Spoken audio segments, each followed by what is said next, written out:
I'm Andy Green, and welcome to the Naked Man Podcast.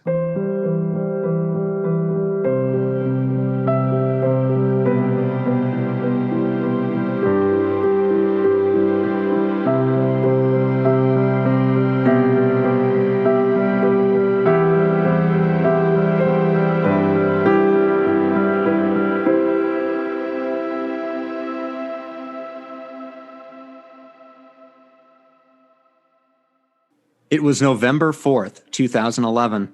I was 23 years old and 25 days into my first backpacking adventure. After getting sufficiently lost, anxious, and sweaty via a ferry, bus, and train, I finally arrived at Lagan Backpackers, my hostel in Belfast, Northern Ireland. Upon arriving, I met Paul and my guest for this week's episode, Mary-Anne Tangey. The two Aussies were bickering like an old married couple, and I figured they had been traveling together for a while, but quickly realized they had only met that day. An instant connection and friendship is part of the magic of backpacking, and Paul and Mary-Anne's kindness and welcoming nature were such that I felt like part of their merry band immediately. The city was buzzing around the presence of Justin Bieber for the 2011 MTV Europe Music Awards hosted by Selena Gomez. But we didn't give a shit. We went for beers, meddled in a long simmering Scottish romance, and of course, all got bedbugs from our hostel.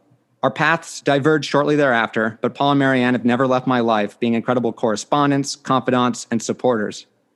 Later on during that trip, I reconnected with Mary-Anne in Dublin and in Bruges with her friend Miriam.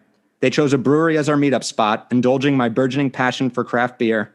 And from there, we embarked upon an all-time great pub crawl, complete with Aussie slang lessons and multiple stops for fries with spicy ketchup and mayo. As I wrote in my awkward travel blog at the time, it was one of the best days I've ever had. Quote, "It didn't hurt that I shared Bruges with two pretty gals who kissed me on the cheek in kissing spots throughout the city." Since bumping into her on the road, Mary-Anne has been an adventurer in arms. She's been on many jealousy-inducing solo travels since, not the least of which was when she cat-sit for my parents during her most recent sojourn that took her across the U.S., Mexico, and beyond. Mary-Anne and I have stayed in touch for many reasons, but primarily because we both have the travel bug in us and will forever, and with that comes rampant romanticization.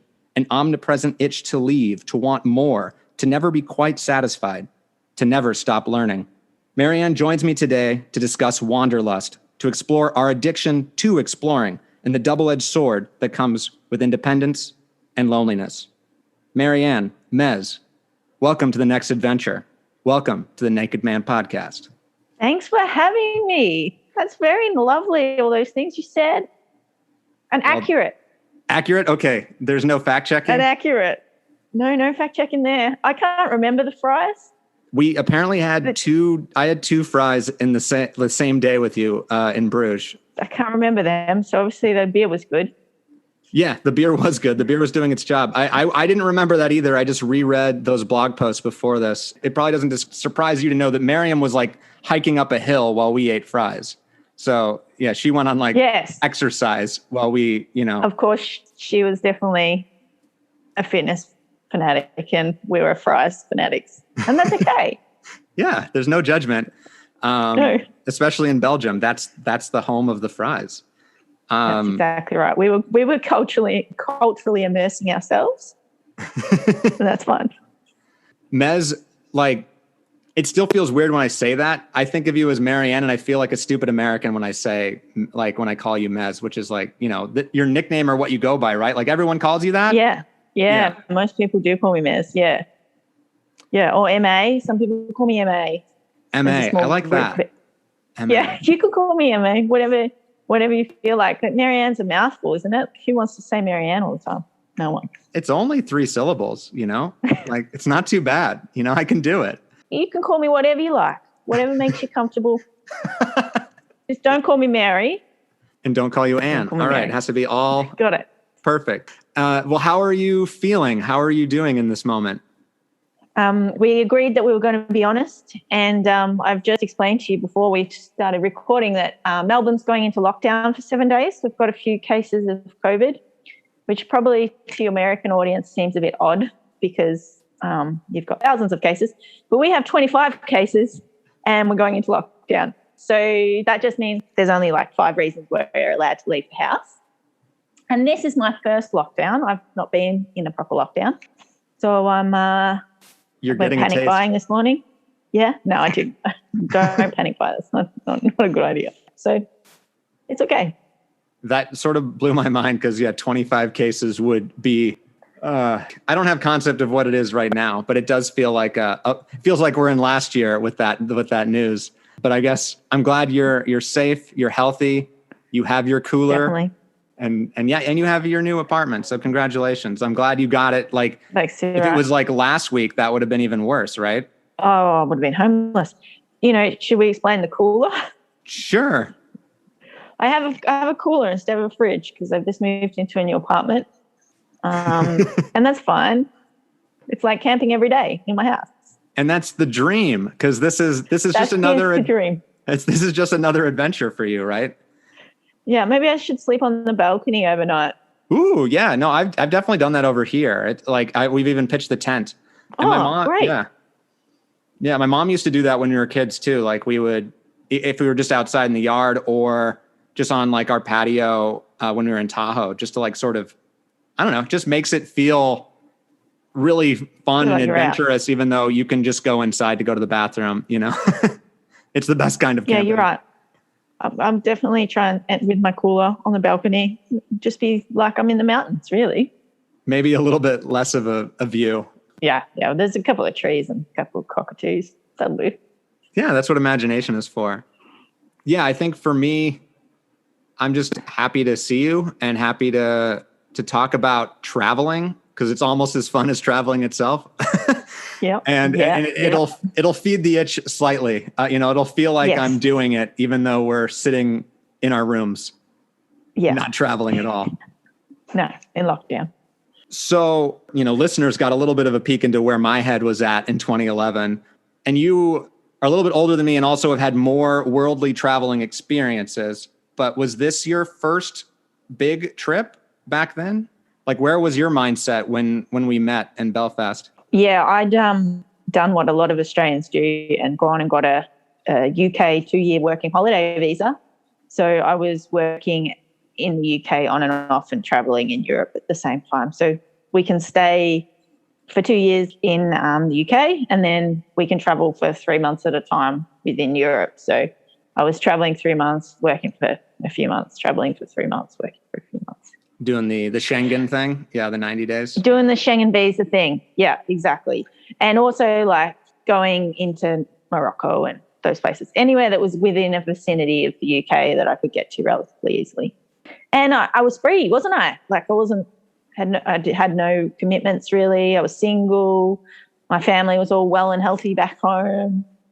So I was living a good life, and I was there with Mary-Anne, who you met me with Mary-Anne in Belgium, and she was one of my university friends. And I had lots of different friends from Australia or from New Zealand where I went to university who were in the UK at the time. So those were the people I was hanging out with. And obviously Paul. I didn't know Paul. Right. Yeah, Paul was a new friend. Hi, Paul. Hi, Paul. Hi, Paul. Yeah. I've got it. Now we're in lockdown. I can't go and have dinner with him, but I need to sort that out. He lives in Melbourne as well. Well, hopefully by the time this episode's out, you and Paul will have reconnected. You can send me an embarrassing video and I'll be really jealous. But yeah, that's our tradition, is whenever Paul and I see each other is to yell down the phone after a couple of glasses of wine at Andy going, "Hey, Andy, you should be here." It's very easy for someone to fly to Australia. I've made promises multiple times to go and it still hasn't happened, but maybe I'm not going to make a promise again. But it doesn't do anything. So I won't say anything. No. I won't do the I should go, I want to go. All that's true. No, don't do that. Yeah. It's all true. I know. Oh, good. I already feel bad for not traveling. Perfect. We did it. Now, Andy, just before we move any further, Andy, you forgot to mention how you're feeling. I did say briefly that I was happy to see you and that I'm happy to talk about traveling, but I guess maybe that wasn't honest enough. I mean, how are you going? Let's see. I was telling you beforehand, I have my CBD sparkling water that is keeping me calm, cool, and collected. So I'm so jealous. Yeah, I'm excited for a trip with my wife actually coming up, and the next 3 weeks before it are going to be insane. But that's sort of we're like in a way holding our breath until then when we'll get to exhale and sort of take a road trip around the country. So do you want more? Yeah, no, that's great. Okay. Thank you for keeping me honest. And so when we met, you were it was a part of a work visa, but obviously, I mean, it is very common. Like I met so many Australians in Europe, probably more than Europeans, like on similar, on these trips. But I think you had a different attitude about it, and it was definitely felt like a lifestyle, or at least you were like maybe discovering that is the case, right? Like when I met you, I don't know if, Yeah, when did that like move into a lifestyle type thing? Yeah, I think I've always been one to want to be doing new and exciting things. Like I left school and I went to university in New Zealand, which is only a short flight away, but it's a different country. And then I always wanted to get out, always wanted to see new things and not just be involved in the world that I grew up in, which I love the world that I grew up in, but I wanted to expand. And so Europe was also an extension of that. And since then, I've done a couple of more 1-year trips where I've gone and travelled for long periods. I've never been a person who like goes and works somewhere really and stays in one spot internationally. If I'm going to stay in one spot, I think I'd rather be in Australia, close to my family. But if I'm on the move, yeah, and I've definitely structured my life around being able to be on the move. So, I'll work for a few years, save up enough money and then go travelling for a year, and then work for a few years and save up enough money and then go travelling for a year. And I'm privileged enough to be able to do that because I'm a physical therapist and I can. So it's easy enough. And I mean privileged, not just financially. I mean like privileged from a mindset and a family that supports me to do it, and a workplace a job that I can come in and out of with ease. And obviously that like privilege is sort of come to realize that, I think, the more we travel and the more places we see. Because the first time I traveled, I had no concept of that really. But really, it was also the first time where I went outside myself and realized not only is the world much bigger than my head, it's much bigger than America. And it was not that I was ever rah America person. I never was that, but it was so enlightening to see what other people thought of me or my country and the world, because it was very limited. You've got to bear in mind that opinion is also based on a limited exposure. That's so you true. Say, you want to know what other people's opinion of America is, but have they spent lots of time in America? Do they know lots of Americans, or have they only experienced their country in that bubble? Just like you're explaining that you might have been in a bubble. That's true. The stereotypes go both ways, or the limited scope.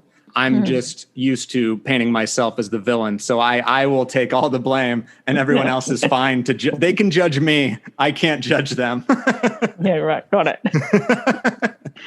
But no, that's a valid point. Rational me agrees and needs to remember. And then do you feel, well, because you say like you sort of, every few years you've been going on these trips. Do you feel, is it like an anxiety? Is it like an itch, or like, what is that feeling? Or is it sort of just like you already know yourself to just plan every X years, I'm going to be doing this? No, it's an itch. So it comes up on me, and then I get the urge to. My sister would tell you that I run away, but I don't know if I run away. I just get the urge to be experiencing more than what I'm experiencing in my life, and particularly from meeting new people, seeing new things, and experiencing cultures outside of my own. So that's what will trigger it. So if I get in a bit of a rush, I'll be like, all right, I'm getting ready to go. Time to start saving properly and buckle down and get out of here. I mean, I can't help but I want to like get in the sister's perspective there of like, because I feel like sometimes it is a running away in a little bit, but maybe not in a. Well, I guess why do you think she says that, or why does she say that? Why does she say that? Or I mean, do you disagree? You disagree? She's probably no. I don't disagree. I agree there's a component. I agree there's a component of it, because why would I want to leave Why do I get that itchiness? Why do I get that feeling of wanting to see new and wonderful things? It's because I'm in a place where haven't created a life where those things are happening. So therefore I'm running away from my current life and shaking up rather than making small changes to make my life better in the place that I'm at. So she does have a point that I will run away, and I'll do it after breakups. So like if I come out of a relationship and a year, 2 years later, I'll take off for a year. If I'm in a job I don't particularly like, I'll be like, all right, I'll just go traveling. So she's not wrong. But like, it also feels like rather than sort of sit in it, you're maybe taking some action, and maybe that's, it's almost, well, with relationships or a job, it's like kind of grieving maybe, or yeah. Like, I mean, you mentioned the making small changes when you're there, and that you could do that instead, but maybe, and I'm speaking sort of to myself too when I say this, like maybe we're also sort of trying to figure out what changes we actually want to make when we go out. Like, it's sort of like, we know this isn't working exactly right. This isn't exactly where I want to be right now. And there are probably a million reasons why that is. And it's only to get space, get out of your head, get out of the normal, the same view that we have every morning, the same toilet, the same friends, the same, all those people. And it sort of, it shakes you loose, right? And then maybe when you come back, you can sort of, what's more important, or maybe have a little bit better idea of what path to go on to sort of improve. Does that check out? Yeah, I reckon that's true. And I think with every big trip or every trip that I make, I learn things about myself and the things that I can bring to the world and want to bring to the world. So and then you refine the way you live when you get back, and you change maybe who you're hanging out with and what you're doing and how you're contributing when you get back to facilitate, like to incorporate those things that you've learned. You're right. Yeah, that definitely happens. How about for you? Does that happen for you? The itch. Yeah. Well, I guess I'll say like where my head was at when we met. And that was sort of the first, I think my first actual adventure, similar to you going to New Zealand for college, for uni. I went to Ithaca in upstate New York, and I was from the opposite side of the country. So it might have even been further away than where you went, but obviously the same country, but sort of a similar thing. And that at the time I was actually had signed my application to go to the hometown or home city, basically, University of Washington in Seattle, to go and to room with my best friend at high school at the time. I was going to do that and go to business school. And then basically before I turned that in, I realized why would I do that? Why? And I basically was just like, no, I need to get out. I need to explore. I need to get beyond here. I don't want to be able to go and do laundry at home, or any of that stuff, being 15 minutes away from home. Cause I am a homebody, I think, most of the time. But it was like, I need to challenge myself. And that's the same sort of a thing. It's like, I need to push myself out or else I won't do it. It's kind of a fear of I'm going to be stuck. And so I'm almost maybe more proactive and force myself into things that scare me. So Ithaca College did scare me. And it was sort of, I think, the first move of okay, the travel brain. And also it gives you, each time you travel or enter new situations, you get to be a different person, or you sort of get to remake yourself, or what Andy is going to be in New York. And I love being that, before they know my flaws, or before it's sort of hiding or sort of acting, but you also, I don't know, you do get to figure out who you want to be in a way. Do you think, I'm not sure it's 100% acting. I think it's that when you're in a community that you've been in for a while, then you start to slot yourself in, and maybe then you're not being true to yourself. So then when you move somewhere new, you can actually just start the way you want to be and the person you are, and then your community fits around you because you're meeting all these new people. I think that's exactly right. And I think it's not even, it sort of goes both ways. It's like maybe how people see you or how the community sees you, your family, your friends, but also how you see yourself, because it's sort of reflected back to you. And then, college, Andy, was, work hard, play hard. And then it was to the point where I did not want that to be my life either. And I wanted something else. And unfortunately, I sort of I had a DUI within a year after college. And that was the sort of wake up call of like, okay, I can't, whatever I'm doing, that path is not the right one. And that was sort of what really kicked me into my, like, basically kicked my ass into like, okay, I need to travel. I need to get out. I need to live. Especially at that point, I had inklings of like wanting to write, but I had no life experience in what to write about. Like my first script was about a road trip. And of course it was, because that's everyone's first script. And that's all I had done. So yeah, and it was also, there was a procrastination of like, well, I'm not ready to go to LA yet. I haven't written, what am I going to do? And it was sort of the best excuse not to go. But I think it was also I wasn't ready to go to LA. I needed to know who I was and actually be self-sufficient. I think, we both are solo travelers. I mean, you were with Mary-Anne for part of that, but the weekend. Yeah. Yeah. Going on your own to places is really good for your self-esteem. And also you learn a lot about yourself, and the various anxiety attacks or things that I'm having. That's it's hyperbole, but like every time I mentioned that I'm sweaty and anxious arriving in Belfast, that was every single city. I wasn't comfortable until I had my my bag locked into the locker and I had my bed, and it didn't, even when I knew exactly where I was going. Yeah. It didn't matter if I had a map or not. I always need a map. Maps sometimes, don't help. It didn't in Bruges. I could not for the life of me figure out Bruges. But that was kind of the magic of it. It felt like we still got to where we needed to go. And it was safe enough where it's not like we were going down, there wasn't a bad Bruges that you could go down and then you just don't come back. Not where we were anyway. I can't speak for the whole of Bruges. I don't know. Yeah, that's true. Oh, man.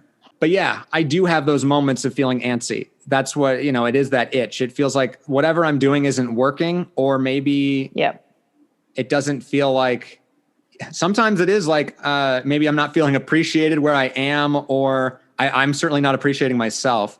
It feels like the best reason to like get out and see, like you said, new and wonderful things. It's like, wait, maybe I'm running away, but also like I'm seeing the world and learning about it. How can that be a mistake or sort of, because I'm going to learn something, even if it is a mistake. I think I've talked a lot about like feeling like travel. Sometimes it's like, I'm expecting to find an answer, like, oh, when I, go to Mexico, I'm going to like, everything's going to click. I'm going to be, the perfect Andy or whatever it is, I'll know everything. Everything will be fine.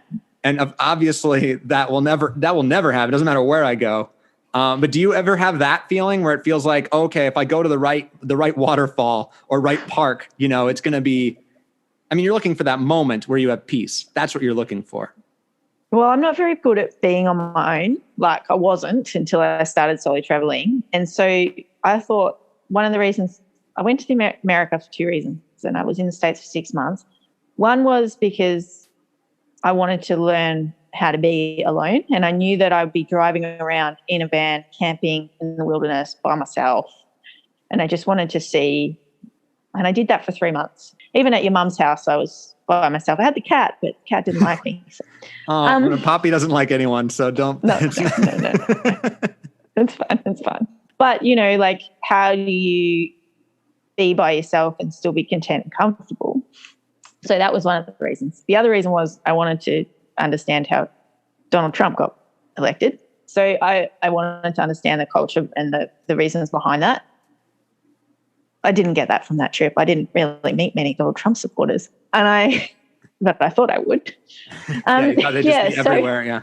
Well, I thought, I might meet people, but I didn't. So that trip, definitely, I was like, I'm going to go and I'm going to learn how to be alone.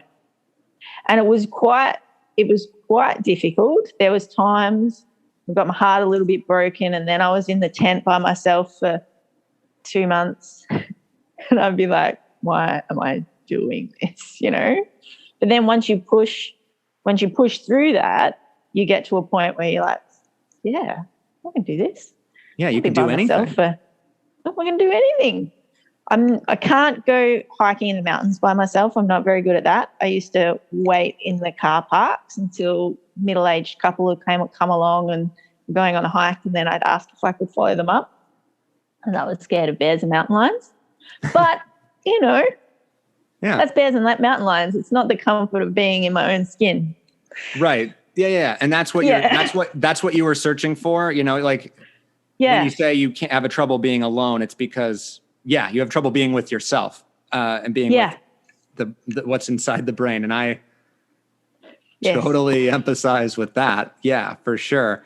But I think what's great, or what I learn every time when I go on these trips I think I go to try and get away from myself. And then it's like, oh, wait, I just ensured that I have 3 months of just myself, you know? And I mean, I don't think I've never been as badass as you being in a tent in the woods for 2 months, you know, alone. Like, I mean, and that sounds like way more vagabond than you actually were. I know you weren't I wasn't quite that. Yeah. You weren't like completely like Bear Grylls, you know, never seeing anyone. No. But, and I was in the back of a van for the bear country. So it was fine. But still, that, like, I don't think there are very many people that would do that. And also, but it's also like when you're in the tent, you're like sort of blaming yourself. You're like, oh, this is what you wanted. This is what you wanted, MA. This is what you wanted. Yeah. Now you have to. This is what you did yourself. Yeah, exactly.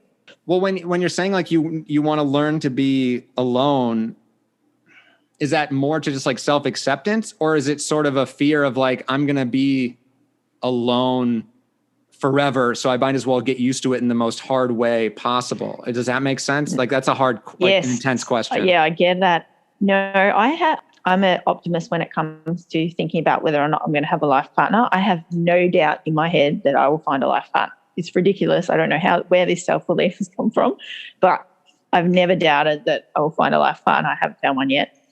But you will. No, but I will, and I'm confident that I will.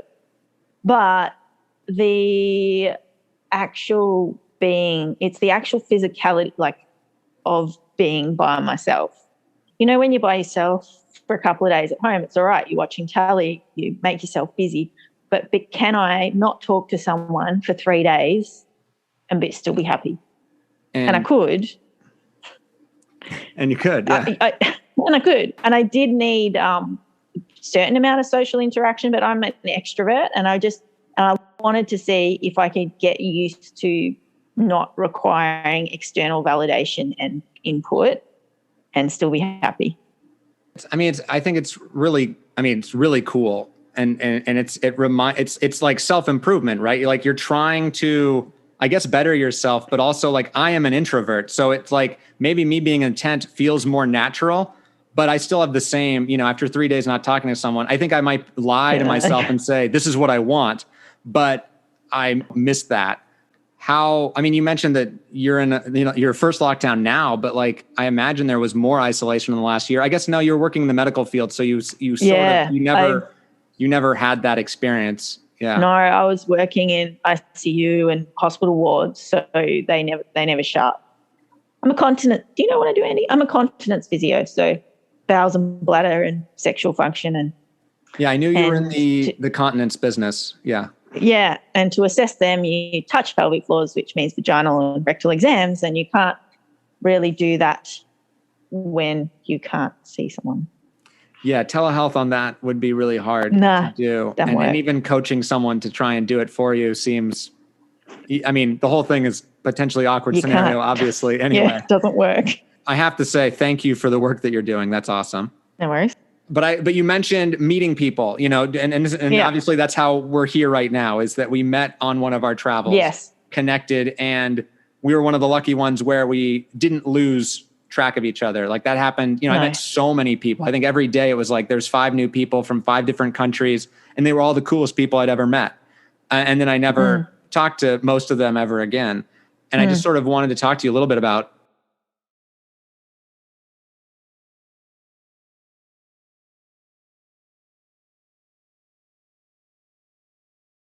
relationships that you've made while traveling, and like what that's like. I think when you meet people traveling, either you have an instant connection and you know that you're going to keep in contact, or you know you're never going to see them again. Like, you enjoy it for the moment of what it is. I struggled knowing which was which then. I think that was me. Or you know, after the fact, I'd want to rekindle it. And it was sort of like, I got a couple of things where I was like, nah, let's just let that, you know, it was a nice night, a nice day. we don't have to do this. And that was sort of heartbreaking, but also like, oh, good. I can sort of close that loop in my brain. Yeah. Describe that instant connection then, because it feels like what it is in college, right? It's that sort of same thing where it's just immediately like, or maybe kindergarten, right? It's that same, oh, we're friends now. There's no bullshit. I think you can tell if you're going to be good friends with someone if you jump straight into conversation rather than small talk. So, where are you from? What are you doing? Where have you traveling? You have that conversation 1,000 times in a year if you're traveling for a year. But if you're like, I'm trying to think of an example. Oh, like you came up and me and Paul were having a bicker. I don't know what we were bickering about. Me neither. I think it was just mostly like you were just laughing and you were doing like inside jokes with each other and referencing things. And it was just like, and I think I was probably just like, where's my bed or something. I have no idea the actual. And then we were like, we're going out for dinner. Come with us. And then you sit down and you talk about your actual life, or you sit down and you say, oh, what are you doing tomorrow? What do you want to see? What kind of things do you like? Blah, blah, blah. Rather than what's your job? Is that, because I know it's a very American thing to ask you what you do. Is that the same in Australia too, though? Like where people just like... Oh, it's pretty standard, yeah. Yeah. I think I avoid telling people because they'll be like, oh, my back's sore. Oh, my knee. I hurt my knee last week. And I'm like, oh, okay, I'm sorry. Can you check my pelvic floor, please? Yeah, that's my go-to now. I'm like, well, actually, I'm a continence physio now. So if you're wetting yourself, I'm your girl. But otherwise, you might need to talk to someone else. I think my mom always sort of makes the joke now of like, whenever she brings up the weather, because I got mad that was where we went to all the time. It's just like, why? Because it's just the safe.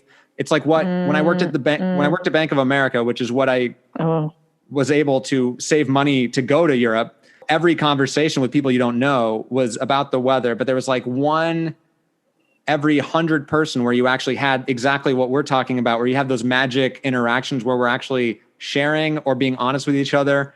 And in a way, it's very freeing because like, I'm never going to see this guy again. Sure, I can see his social security number and his address, but like, I see a million of those. Who cares? I don't know who that is. But like, yeah. Those were the best. But it feels like we have to have this armor of like, oh, what do you do? What? Yeah. It's sunny outside, yay, it's going to be nice. Yeah. Do you think like, how you said Paul and I were having inside jokes? I think that friendships are stronger when they're based on shared experiences.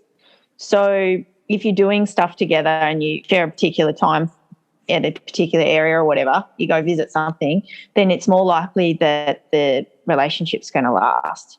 So the people who I went on an island hopping trip with, or I went to a museum with, and then I did this with them, and then I went on a pub crawl with them, they're the ones that probably have stuck.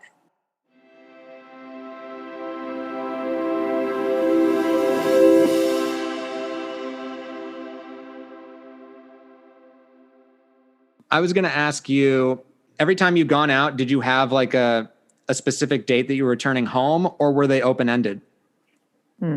It's the 5th that you need to claim, doesn't it? When you don't want to, I've got to claim the 5th for insurance purposes. Oh, interesting. Oh, I get it. For work, your insurance. Oh, no, okay. No. Because when you leave a country with travel insurance, you have to have a return trip booked for it to be valid. Yeah.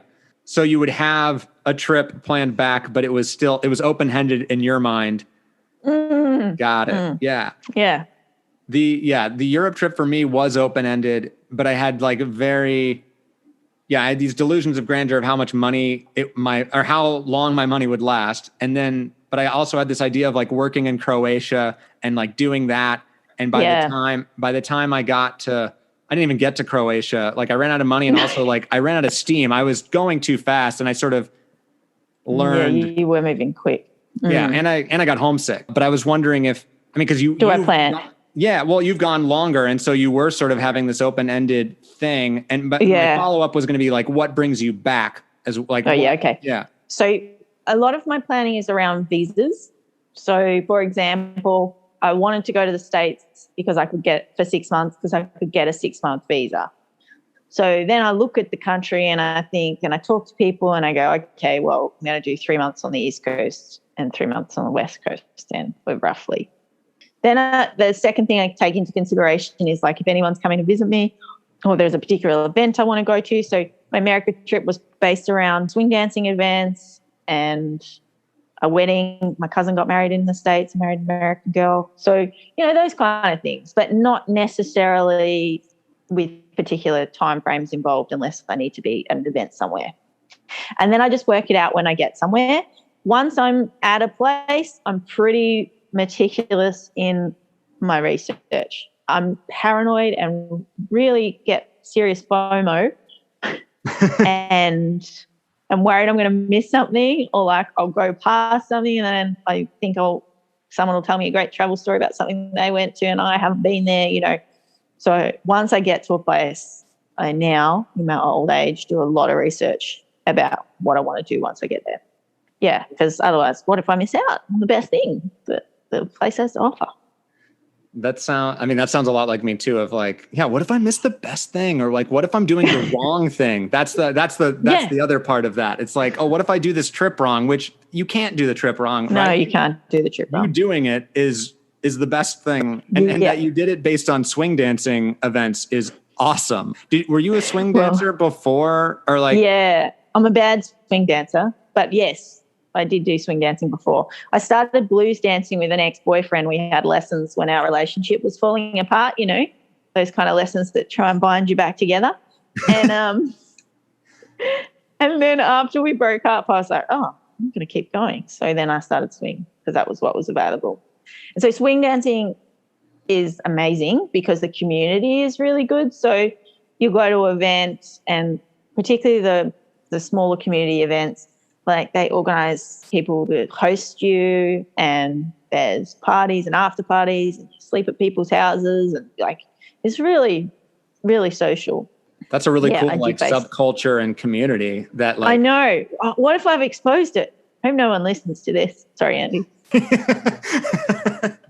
Well, but like it also, like you said, it gives you sort of the string of your trip and like what. That's what it was. The structure around which and I think that helps. And also like it puts you with people that have similar passions or maybe similar life experiences or whatever, And you'd think it would, but I ended up going to a driving range with someone from swing dancing, and that is not me.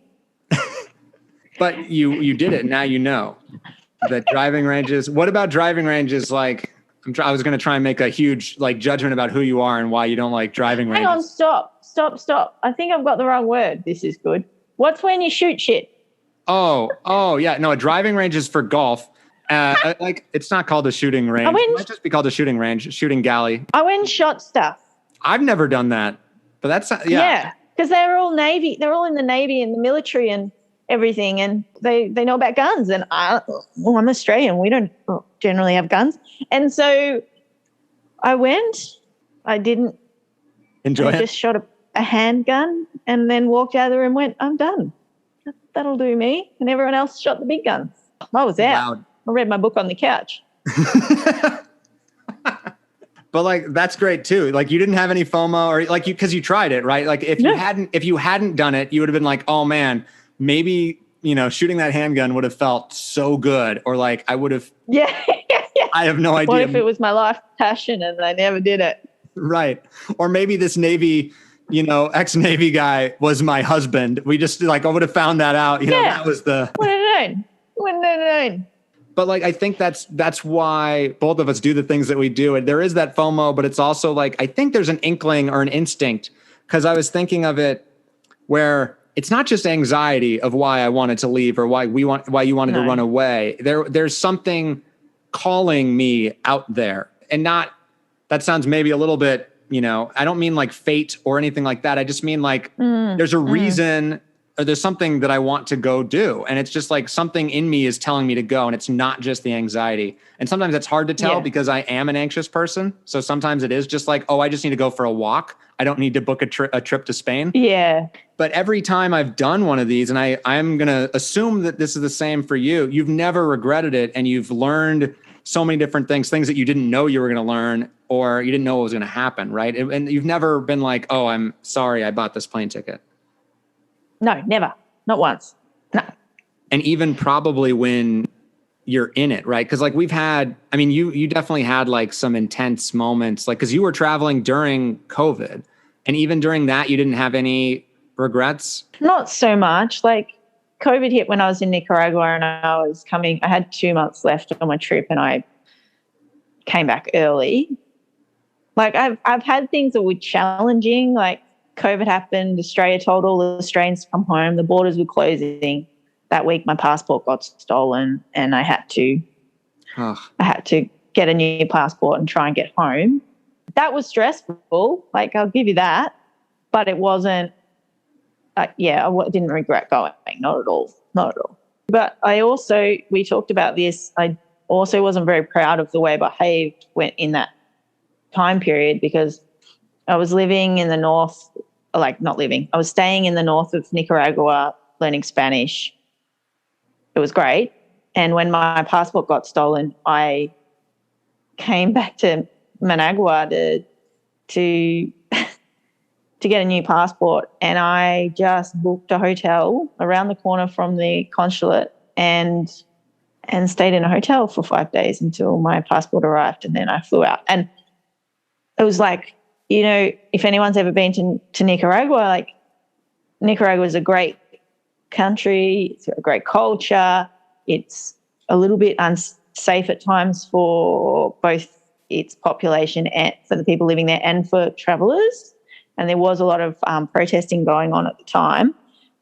But I feel like I was really embarrassed that I retreated to this semi-posh hotel around the corner from the consulate, and there was a posh market on the corner that sold all Western food that was too expensive, and a mall across the highway that was this monstrosity that had all of the international brands in it.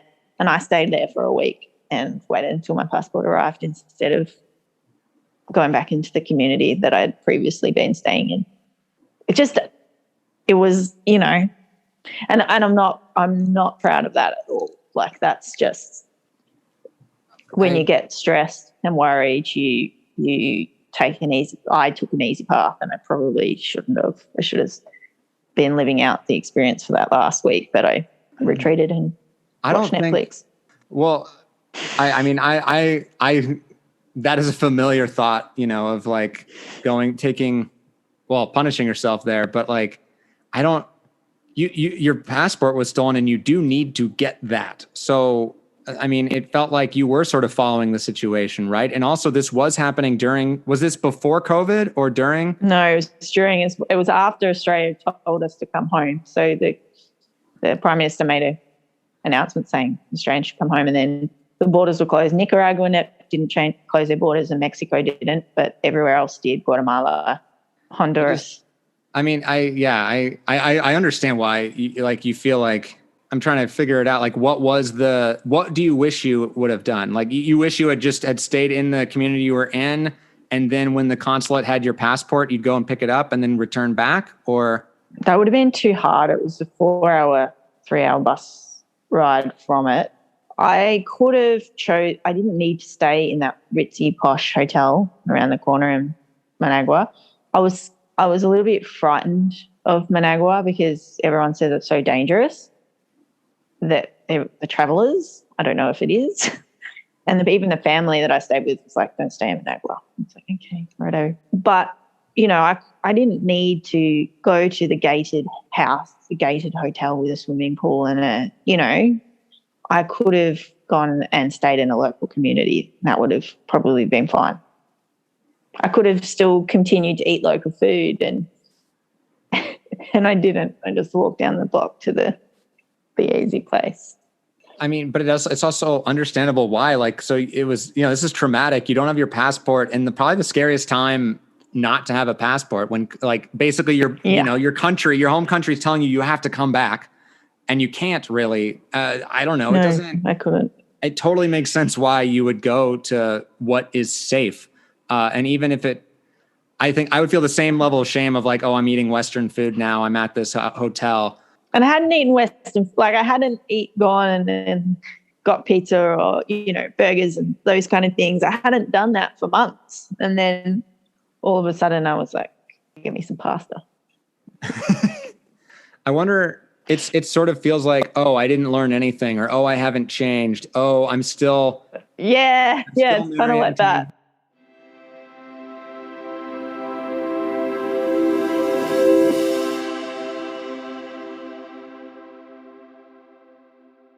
So what do you value in a friendship, and how can I be a better friend for you going forward? This is not the answer to that question, but all week, the last however long since we last talked, you send lovely messages to me saying lovely things. And then I was telling this person that I hang out with a lot lately, who we're not labeling. Anyway, I was telling him. Can I call him your banging buddy? No. Yeah. You call him my banging buddy. That's fine. So he was like, I was like, look at this. And he's just sent another lovely message. And he's like, this guy, he's a great guy. And I'm like, I know. You send great messages. And I'm like, yep, sure, no worries. Catch you then. Like, I've got to really lift my friends game, No, that question wasn't meant to make you feel guilty about our friendship. No. No, don't worry. No, well, thank you. No, thank you. That was a compliment. I will take it. Thank you I think that was a compliment. You said I was a good person, sending you nice messages. Yeah. But you deserve it. And I think also I want you to know that, or like sort of, I'm getting better at when I think about someone actually acting on it. I think for a long time, I just would think about people and not say anything. And then when people would sort of maybe feel like I was taking them for granted, or wasn't thinking about them, I was like, or like wasn't a good friend. I was just like, it boggled my mind. But of course they weren't in my brain, where I'm like, I do care about these people so much, but I get overwhelmed by people. So there's only, you're right now in the middle of a hot streak of me sending things. And there will be a couple weeks, months, years where like that. Years. That's fine. Yeah. And I think the understanding on your end is always where that's all I need. I think the other way is like, Andy, I guess, is like comes and goes. But I think also there was an element of like, you're going on this journey with me, and I want you to be comfortable and feel like we're, maybe not in that posh hotel, but we're in like, we're in the right hostel. Yeah. No bed bugs. No bed bugs. How did you get rid of those bed bugs? I don't think I ever really did. I'm not sure. I think I got lucky in Belfast. Like I definitely got some, but it felt like they didn't stick with me when I left. I got a second round in Barcelona, and that's a whole nother episode. Yeah. Where I went and visited my prom date from high school and had bed bugs. It was, I built that, I built that like whole like reunion up in my head, and I'm coming like, scratching my legs until they bleed on the train. I don't even think I can hug her, because I'm like, I don't want to give it, but she hugs me. And then I just like, I was going to like not say anything. And then immediately I just have to be like, I have bed bugs, like help, we need to get rid of this. And then, she like had a washer dryer, and then we just put them on the ceiling or on the roof. That's exactly right. So we, crisis averted, but like, I don't think I was ever, it set the tone for that stay in Barcelona. I never felt comfortable. I felt like a loser. And certainly, any sort of like romance was never going to happen anyway. But like the bed bugs certainly, Put a dampener on it. Yeah, exactly. And the great Andy thing is, I went to the same hostel in Barcelona on my way back. I went back because I had so much fun the first time.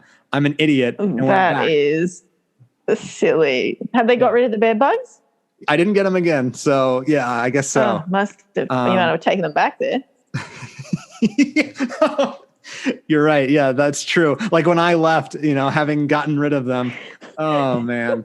I was flying. So I think, once you put them under the plane and they're at 40,000 feet, they're dead, right? That's the theory I was going on. Oh man, you probably gave it to whoever you were sitting with in that. Oh no. Yeah, those poor people. This conversation is why Lily will never go and stay at a hostel with me. Don't tell her. There's so many positives, Lily. There's so many positives. Yes. No, can I seriously answer what about our friendship thing? Oh, yeah, sure. I don't need anything, Andy. I just need a conversation every once in a while at 4 a.m. your time. Once you've had a couple of whiskeys, that's all I need. So I can entertain you for a little bit. Yeah. Lunch when I'm in LA and your mum's house when she's on holiday. Do you think is that too much to ask? Okay, I'll ask for one thing back.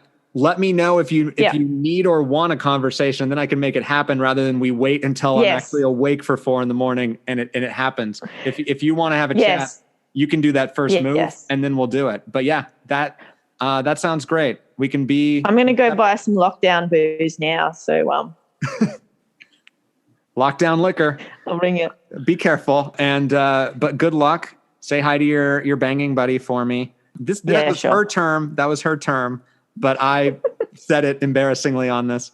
Is banging translatable? Do you say that in America? The States? Yeah. People know what banging. Oh yeah. Yeah. Good. Don't worry. Oh, good. Just checking in. No. I appreciate the check-in. I don't think we're going to get a better out than that. I think this is it. Thank you. We did it. I had a banging good time.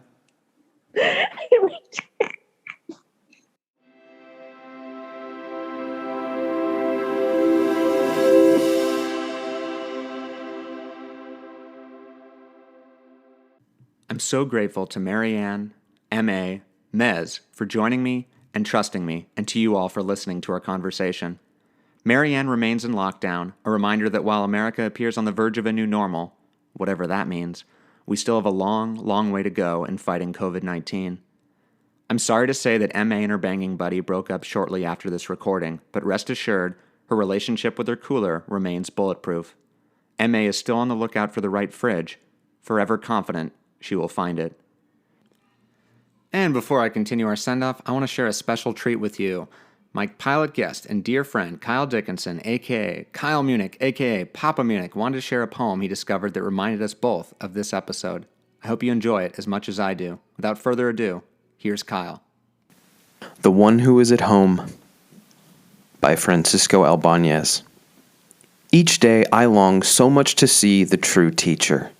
And each time at dusk when I open the cabin door and empty the teapot, I think I know where he is. West of us, in the forest. Or perhaps I am the one who is out in the night, the forest sand wet under my feet, moonlight shining on the sides of the birch trees, the sea far off gleaming, and he is the one who is at home. He sits in my chair calmly. He reads and prays all night. He loves to feel his own body around him. He does not leave his house. If you want more poetry, you can find the soundtrack of Mary-Anne's life, which totally features men at work, and all other Naked Man guest soundtracks on the Naked Man Spotify page. Please rate and subscribe to us on iTunes, Spotify, or wherever you get your podcasts. Tell all your friends and fellow travelers. And if you want to join our community, follow us on Instagram at NakedManPod, and don't hesitate to reach out to us at nakedmanpod@gmail.com. Better yet, give us a call at 747-231-7120 and share your thoughts and feelings with us. Tell me how we can do better. Next time on the Naked Man podcast, I invite my friend and Naked Man theme composer himself, Robert Panico, to discuss life as an empath. In the meantime, as my dad always says, be sweet.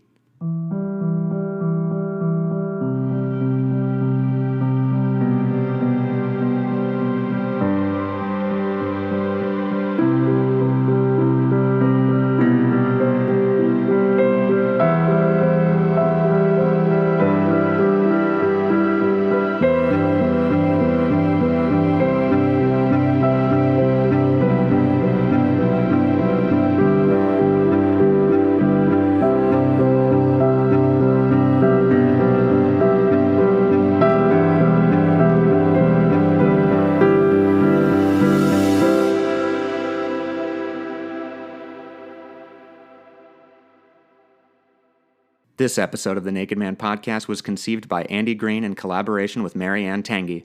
The Naked Man is a podcast hosted, created, and produced by me, Andy Green.